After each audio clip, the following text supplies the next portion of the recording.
Birdbrain, Unveiled. What does it mean?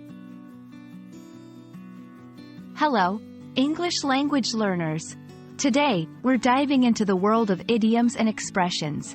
One such phrase that you might have heard but are unsure about is birdbrain. What does it mean, and how do we use it? Let's find out. Birds, especially small ones, have relatively tiny brains compared to their body size. In the past, people believed that a small brain meant limited intelligence or thought capacity. Thus, the term birdbrain came about as a way of referring to someone with limited intelligence or someone who acts without thinking. When someone uses the term birdbrain, they are usually implying that the person they are talking about, or sometimes even jokingly referring to themselves, has done something thoughtless or silly. For example, I can't believe I forgot my wallet at home. I can be such a birdbrain sometimes. Why would he jump into the pool with his phone in his pocket?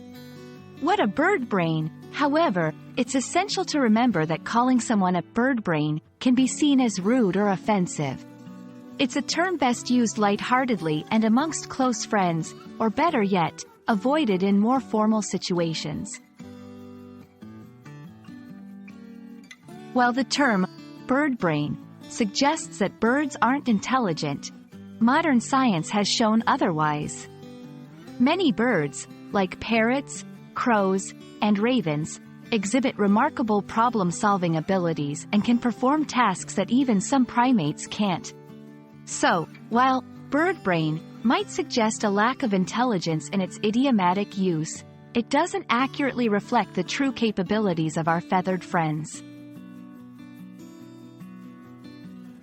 We hope this video has shed some light on the meaning and usage of the term birdbrain.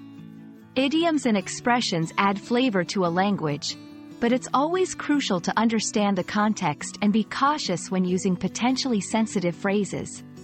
Keep learning, and remember, every idiom has a story behind it.